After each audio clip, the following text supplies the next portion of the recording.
मुख्यमंत्री पुष्कर सिंह धामी ने उत्तराखंड परिवहन निगम के बेड़े में 130 नई बसों को शामिल कर राज्य के विकास में एक और महत्वपूर्ण कड़ी जुड़ रही है।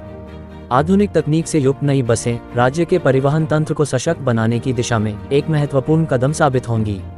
ये बसें न केवल यात्रियों को सुरक्षित, सुविधाजनक और किफायती यात्रा का अनुभव प्रदान करेंगी, बल्कि प्रदेश की आर्थिक, सामाजिक और पर्यटन गतिविधियों में भी नई ऊर्जा का संचार भी करेंगी। उन्होंने कहा कि उत्तराखंड की भौगोलिक परिस्थितियां अन्य राज्यों की तुलना में चुनौतीपूर्ण हैं। राज्य के दुर्गम और सुदूरवर्ती ग्रामीण क्षेत्र बुनियादी सुविधाओं के लिए हमारे परिवहन नेटवर्क पर ही निर्भर हैं। मुख्यमंत्री ने कहा कि पर्यटन क्षेत्र उत्तराखंड की अर्थव्यवस्था की रीढ़ हैं। ऐसे में प्रभावी परिवहन तंत्र न केवल यात्रियों की सुविधा के लिए अति आवश्यक है, बल्कि आर्थिक विकास में भी अपना योगदान देता है। राज्य के हर कोने को बेहतर सड़क नेटवर्क और विश्वसनीय परिवहन सेवाओं से जोड़ना हमारा संकल्प है। उन्होंने कहा कि सरकार उत्तराखंड परिवहन निगम को मजबूती प्रदान करने के लिए निरंतर कार्य कर रही है।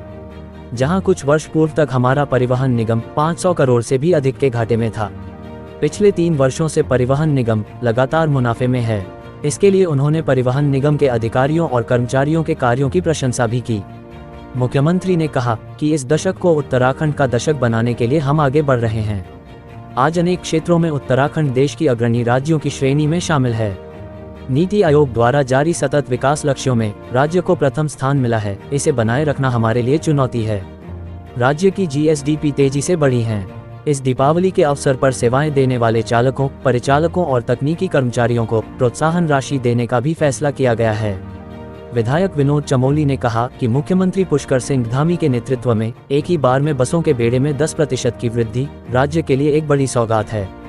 इससे जहां लोगों का आवागमन सुगम होगा, वहीं लोगों को अपनी विरासत से जोड़ने का कार्य मुख्यमंत्री ने किया है। जन जन की आवाज की रिपोर्ट।